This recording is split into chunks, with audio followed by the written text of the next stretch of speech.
នេះជាបទពិសោធន៍កោះអាយុវែងរបស់ប្រទេសជប៉ុនដែលប្រាប់ពីក្បួនរស់នៅដោយគ្មានជំងឺផ្លូវចិត្តមនុស្សយើងចង់រស់នៅមានក្តីសុខប៉ុន្តែរស់នៅអត់ក្បួនធ្វើឲ្យការរស់នៅរបស់អ្នកបែរជាគ្មានក្តីសុខទៅវិញហើយមានបញ្ហាផ្លូវចិត្ត stress ស្មុគស្មាញនិងថប់អារម្មណ៍ជាដើមតាមអ្នកកោះអូគីណាវ៉ាពួកគេមានក្បួនរស់នៅគ្មានជំងឺនិងគ្មានបញ្ហាផ្លូវចិត្តនោះទេនេះបើតាមលោក Hector Garcia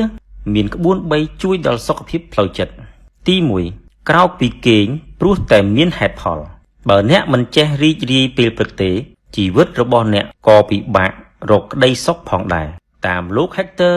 ដែលជាអ្នកស្រាវជ្រាវកោះអូគីណាវ៉ាបានរកឃើញថាប្រជាជនជប៉ុននៅទីនោះមានអាយុវែងតែងតែក្រោកពីគេងនៅពេលព្រឹកព្រលឹមបានយ៉ាងរហ័សមកពីពួកគេមានគោលបំណងនៅក្នុងការប្រើប្រាស់ជីវិតឲ្យមានប្រយោជន៍រួមហើយជាហេតុផលមួយដែលជំរុញឲ្យផ្លូវចិត្តរបស់គេរឹងមាំចុះអ្នកវិញតើអ្នកភ្ញាក់ដើម្បីអ្វីដែរទី2កុំធ្វើតាមអារម្មណ៍មួយផ្លែតបើតាមលោក Garcia ដដែលបានប្រាប់ថាការធ្វើកិច្ចការអ្វីមួយដែលមានអារម្មណ៍ប្រញាប់ប្រញាល់វាពិតជាអាចមានឥទ្ធិពលអវិជ្ជមានទៅលើគុណភាពនៃជីវិតរស់នៅនិងលទ្ធផលការងាររបស់អ្នកផងដែរបើអ្នកចំណាយពេលរបស់អ្នកមើលលើគោលដៅផ្ទាល់ខ្លួនឲ្យបានល្អិតល្អន់ហើយសម្រេចវាតាមរយៈជំហានតូចៗតាមលំហូរចិត្តមួយផ្លូវចិត្តអ្នកនឹងសប្បាយកុំចង់សម្រេចគ្រប់រឿងក្នុងពេលតែមួយប្រព្រឹត្តភ្នែកឲ្យសោះបើអ្នកចង់សម្រេចកិច្ចការច្រើនមុខក្នុងពេលតែមួយនោះអ្នកនឹងមានបញ្ហាផ្លូវចិត្តជាក់ជាមិនខានឡើយ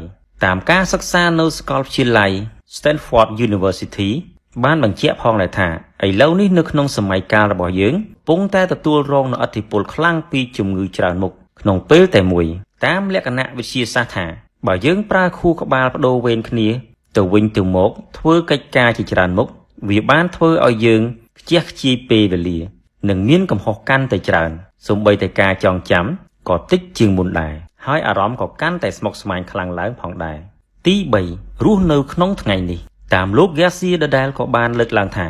ឈប់អង្គុយសោកស្ដាយចំពោះអតីតកាលហើយបារម្ភអំពីអនាគតកាលតទៅទៀតថ្ងៃនេះអ្នកមានអ្វីចូលចាប់ដើមធ្វើប្រើអ្វីដែលអ្នកមានឲ្យអស់លទ្ធភាពតម្លៃពេលវេលាមានតែក្នុងថ្ងៃនេះទេក្នុងពេលនេះបើអ្នកមិនរីករាយជាមួយនឹងវាពេលវេលាដ៏មានតម្លៃក៏ឥតន័យដែរចូលអ្នករស់នៅក្នុងថ្ងៃនេះជាមួយនឹងការចងចាំដ៏មានតម្លៃផងចុះរីឯលោក Ken Mochi ក៏ជាអ្នកចិត្តវិទ្យាក៏បានលើកឡើងដែរថាការប្រឹងប្រែងជាដំណើរការឆ្ពោះទៅរកសុភមង្គលដើម្បីជំនះលើបញ្ហាប្រឈមនៃជីវិតរបស់អ្នកក្នុងថ្ងៃនេះការប្រឹងប្រែងតាមគោលដៅដឹកនាំអារម្មណ៍របស់យើងឲ្យកាន់តែមានក្តីសុខផងដែរ